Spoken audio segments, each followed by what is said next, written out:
நன்மை செய்யும்படியா ஆண்டவராகிய இயேசு கிறிஸ்து உங்களை தேடி வந்திருக்கிறார். உங்களை தேடி உள்ளங்களை தேடி இல்லங்களை தேடி ஆண்டவராகிய இயேசு கிறிஸ்து வந்திருக்கிறார். ஏன் இயேசு ஆசீர்வதிக்கணும் என்று நீ கேட்பீரானால் அவர்தான் ஆசீர்வதிக்கிறவர். இயேசு வாழ வைக்கிறவர், இயேசு சமாதானம் தருகிறவர், இயேசு சந்தோஷம் தருகிறவர், இயேசு நன்மை செய்கிறவர், இயேசு அற்புதர்.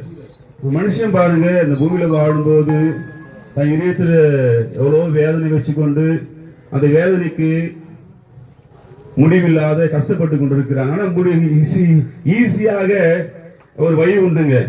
அது என்ன பிரச்சனை இருந்தாலும் என்ன வேதனை இருந்தாலும் ரொம்ப ஈஸியா மாற்றக்கூடிய வழி உண்டு. அவர் தான் ஆண்டவராக இயேசு கிறிஸ்து. அந்த வழிதான் ஆண்டவராக இயேசு கிறிஸ்து.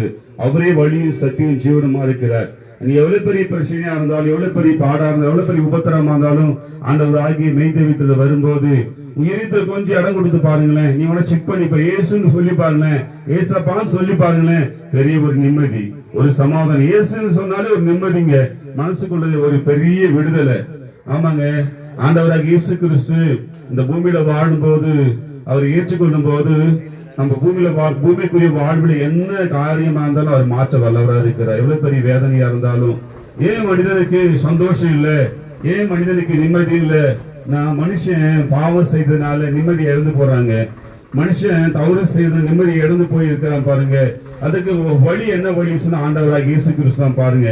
ஆமாங்க, மனுஷனால வாழவே முடியாதுங்க. பாவம் செய்தா வாழ முடியாது, நிம்மதியா இருக்க முடியாது. ஆனா பாவத்துக்கு என்ன பிரச்சனை செய்யணும்னு சொன்னா ஆண்டவராக இயேசு கிறிஸ்து தான் பாருங்க. ஆண்டவராக இயேசு கிறிஸ்து நம்பும் போது, விசுவாசிக்கும் போது நமக்காக ஒரு சாபமா இருக்கிறாருங்க. பாருங்க, அநேக குடும்பத்துல சாபம் தொடர்ந்து கொண்டே இருக்கும், அதுக்கு முடிவே இல்லாம இருக்கும். பாருங்க, தலைமுறை சாபம் தொடரும்.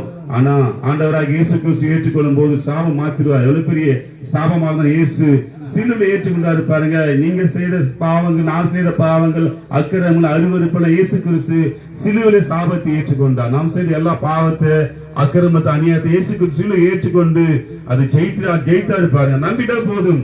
இயேசு எனக்கு அடிக்கப்பட்டார், நொறுக்கப்பட்டார், என் அக்கிரமத்தை சிலுவையில் ஏற்றுக்கொண்டு நம்பிட்டா போதுங்க, எல்லா சாபம் மாறிடும். ஏன் தெரியுங்களா? இந்த முழு உலகத்துக்காக ஒரே ஒரு தெய்வம், முழு உலகத்துக்காக ஒரே ஒரு தெய்வம் ஆண்டவராக இயேசு கிறிஸ்து சாபமானார், சிலுவையில் ஏற்றுக்கொண்டார் பாருங்க.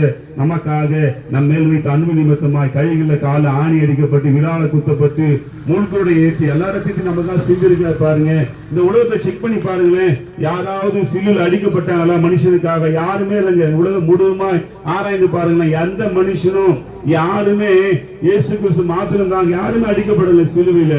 ஆமாங்க, அநேக காரியங்களை வேதத்துல ஆராய்ந்து பார்க்கும்போது ஒரு பிரஜாதி வர வேண்டும்.